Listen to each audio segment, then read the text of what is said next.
Apa yang harus aku berikan padanya untuk ulang tahunnya yang ke-23? Napolo Building Corp juga tidak buruk. Tak lama kemudian, Bensu sudah kembali dari pengunduran diri. Mereka segera membawa Bensu ke pasar untuk memilih toko. Namun, Bensu telah menjadi dokter sepanjang hidupnya dan mereka juga hanya pernah menjadi tentara. Mereka berdua benar-benar awam dalam berbisnis. Melihat iklan pertokoan di sepanjang jalan, mereka berdua tampak semakin kebingungan.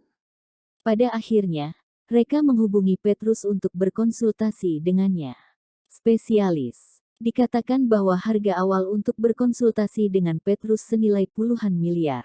Selain itu, yang juga sering terjadi adalah meskipun kita memiliki uang tersebut, kita juga mungkin tidak bisa berkomunikasi langsung dengan Petrus. Telepon itu segera terhubung dan Petrus berkata dengan hormat, "Tuan Valkyrie, Anda mencariku." "Reka, Petrus, ayahku ingin membuka klinik kardiologi. Menurutmu daerah mana yang paling cocok?" Petrus menjawab, "Kardiologi harus menjadi yang paling profesional di rumah sakit Citrun, namun itu merupakan aset milik negara sehingga sedikit sulit untuk mendapatkannya. Aku menyarankan rumah sakit Japsu, itu merupakan rumah sakit swasta berskala besar dan sangat mudah didapatkan." Reka bergegas menjawab, "Berhenti, berhenti, aku bukan bermaksud untuk membeli rumah sakit, tetapi hanya ingin membuka sebuah klinik kecil." Petrus merasa sangat disayangkan. Seorang jarum dewa bekerja di sebuah klinik kecil seolah seperti membunuh nyamuk dengan anti-aircraft gun. Dia menyarankan, "Aku merasa bahwa Aegis Street juga cukup baik. Yang tinggal di sekitar Aegis Street semuanya adalah petani yang menanam sayuran di rumah kaca. Karena lingkungan kerja, banyak di antara mereka yang menderita penyakit jantung. Selain itu, tidak ada rumah sakit di sekitar sana. Ketika para petani ingin memeriksa kesehatan tubuh mereka, mereka harus berkendara sejauh belasan kilometer. Ditambah dengan mahalnya biaya konsultasi di rumah sakit besar, banyak petani yang memilih untuk tidak berobat daripada harus pergi ke rumah sakit besar. Jika Anda membuka klinik kecil di sini, bisnisnya pasti akan berjalan dengan baik." Reka mengangguk, "Baiklah, aku akan pergi untuk menyelidikinya sekarang." Petrus, "Baik Tuan Valkyrie, aku akan segera membeli Aegis Street." Reka menjawab, "Kamu tidak perlu ikut campur dalam bisnisku." Petrus berkata tanpa daya, "Kalau begitu, baiklah." Setelah menutup telepon, Reka memberitahu Bensu tentang keuntungan Der Aegis Street. Mata Bensu langsung bersinar, Aegis Street memang merupakan tanah harta karun. Hanya saja, daerah itu sedikit jauh dari rumah kita. Namun, itu tidak masalah. Reka, aku juga merasa bahwa hal ini tidak masalah. Paling-paling nanti kita membeli sebuah villa di dekat sana. Rumah kita sudah sedikit terlalu kecil. Bensu, aku harus membuka berapa tahun klinik untuk menghasilkan uang untuk membeli sebuah villa. Sementara pada saat ini, Astina Sumoto dan Kimi Sutomo juga sedang mengemudi menuju Aegis Street. Kimi Sumoto berkata dengan penuh kekhawatiran, "Astina, apakah kamu yakin bisnis untuk membuka di tempat terpencil seperti Aegis Street dapat berjalan dengan lancar?" Astina Sumoto menjawab, "Jangan khawatir Ibu, aku sudah melakukan penyelidikan lapangan, sama sekali tidak ada masalah. Selain itu, aku juga telah berkonsultasi dengan para profesional dan dengan sepakat memutuskan bahwa tempat itu adalah tanah harta karun untuk membuka pusat medis." Kimi Sumoto menghela nafas lega, "Baguslah kalau begitu." Astina Sumoto melanjutkan, "Ibu, apakah kamu sudah tahu bahwa Tuan Agung Valkyrie juga akan berpartisipasi dalam Asosiasi Medis Internasional? Jika kita memberikan kesan baik terhadap Tuan Agung Valkyrie, itu pasti akan menjadi keuntungan bagi kita."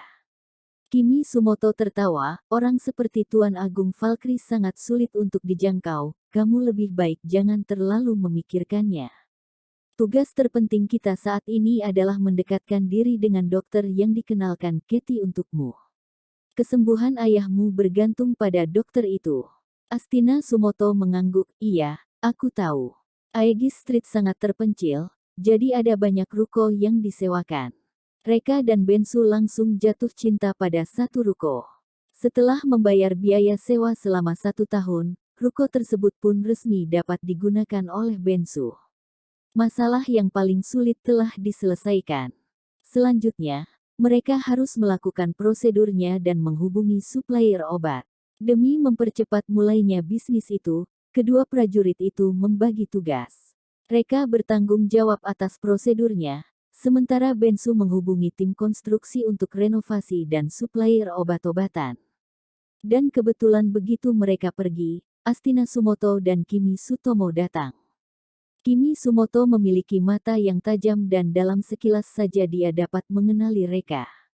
Dia mengerutkan kening, untuk apa dia ke sini? Dan setelah mereka mencari tahu, akhirnya mereka mengetahui bahwa ternyata Reka dan Bensu juga ingin membuka pusat medis di jalan ini. Selain itu, rukonya berseberangan dengan ruko yang mereka pilih. Hal ini membuat Kimo Sumoto kesal dan menggertakkan giginya. Dasar, kenapa dia bersaing bisnis denganku lagi? Tidak tahu malu. Astina Sumoto mencibir, mereka tidak sepadan untuk bersaing dengan bisnis kita. Ibu, jangan khawatir, aku tidak akan membiarkan mereka menjalankan bisnis mereka. Setidaknya mereka tidak membukanya di sini. Kimi Sumoto berkata, Astina, cara apa yang kamu miliki untuk menghadapi mereka? Astina Sumoto menjawab, Ibu, jangan khawatir, biarkan mereka membuka toko mereka terlebih dulu.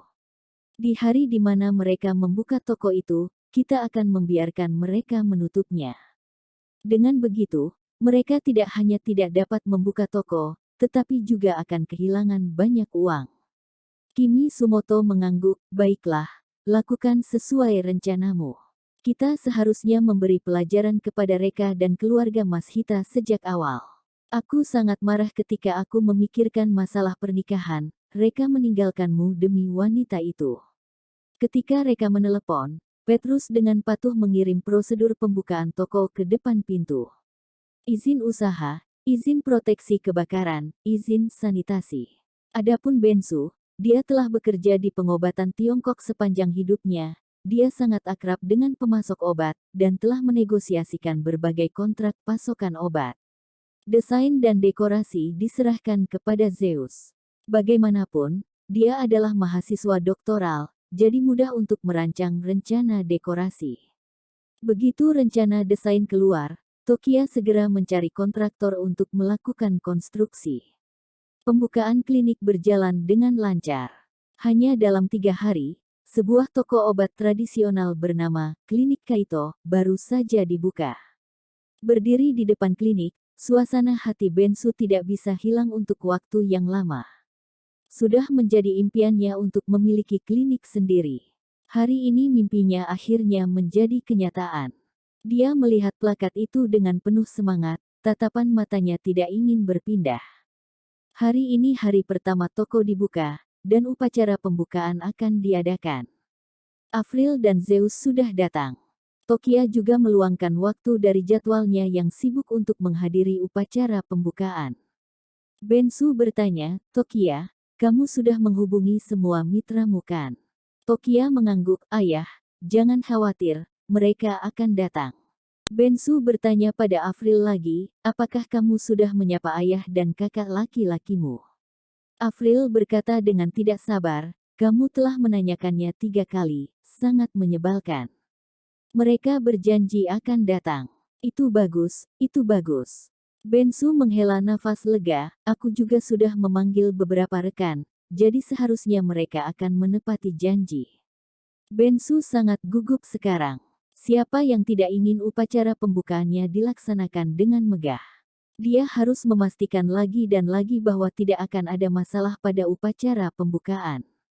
Reka tersenyum sedikit, ayah, jangan gugup, aku juga memanggil beberapa teman untuk bergabung. Bensu mengangguk, Reka, jadi merepotkanmu. Tokia dengan penasaran bertanya, Reka, apakah kamu punya teman di Geffen? Siapa itu? Tidak heran Tokia penasaran, karena Reka hanya mengikuti Astina selama 5 tahun terakhir, dan tidak ada kontak dengan teman atau kerabat. Reka tersenyum misterius, ketika mereka datang, kamu tentu akan tahu. Teman-temanku itu akan mengejutkanmu. Pada saat ini, sebuah toko di seberang mereka membuka toko. Kimi dan Astina berjalan keluar dari toko. Melihat kedua orang ini, orang-orang keluarga Mas Hita sedikit mengerutkan kening, dan firasat buruk muncul di hati mereka. Sepanjang waktu, Astina dan sekeluarga melawan keluarganya karena masalah perebutan pernikahan Tokia. Kali ini mereka tiba-tiba muncul di sini, pasti bukan hal yang baik. Benar saja, ketika mereka berdua baru saja keluar, sebuah mobil van tiba-tiba berhenti di depan rumahnya. Kedua pekerja itu mengeluarkan sebuah plakat dari mobil dan menggantungnya di bawah perintah Astina. Tulisan, Klinik Myogi, sangat mempesona. Selain itu, ada pekerja yang menyalakan kembang api dari mobil. Orang-orang keluarga Mas Hita mengerutkan kening lebih tinggi. Keluarga Astina ternyata akan membuka klinik di sini, dan juga akan dibuka hari ini. Mereka sengaja mencoba mencuri pusat perhatian keluarganya. Bensu tidak bisa menahannya lagi dan bertanya, "Kimi, kamu juga ingin membuka klinik di sini?" Kimi mendengus dingin, "Kenapa? Hanya mengizinkan keluargamu yang membuka di sini, tetapi tidak mengizinkan keluargaku untuk membuka di sini. Omong-omong, kami mendaftarkan izin usaha lebih awal darimu." "Bensu, lalu kenapa kamu tidak mengatakannya lebih awal? Jika kamu mengatakannya, kita tidak akan membuka di sini lagi." Kimi mengejek, "Jika memberitahumu lebih awal, bagaimana aku bisa bersaing denganmu?" "Bensu, apa maksudmu?" Astina juga menyela, "Kamu akan tahu nanti." Setelah itu, dia juga dengan arogan melakukan gerakan memenggal kepala. Bensu menjadi gelisah, "Gawat, sepertinya mereka sudah melakukan persiapan sejak awal untuk berurusan dengan kita. Upacara pembukaan hari ini, aku khawatir mereka akan mencuri pusat perhatian." Reka menenangkannya, "Ayah, jangan khawatir. Hari ini aku mengundang seorang tokoh besar untuk datang, dan tidak ada yang bisa mencuri pusat perhatian dari keluarga kita." Bensu khawatir, Kimi ini memiliki hubungan dengan pejabat. Teman-temanmu di mal itu, aku khawatir itu tidak akan terlalu berguna." Reka tersenyum sedikit dan tidak mengatakan apa-apa. "Pejabat, itu adalah daerah kekuasaanku." Tak lama, Krusno dan Natsu datang. Bensu buru-buru menyapanya, "Ayah, kakak laki-laki, kalian sudah datang, cepat masuk." Krusno berkata dengan acuh tak acuh, "Membantu meramaikan keluargamu, berapa banyak uang yang kamu berikan?" Bensu tercengang, "Memberi uang? Bukankah seharusnya kamu yang memberiku uang jika kalian memberiku rasa hormat? Kenapa sekarang meminta uang padaku?"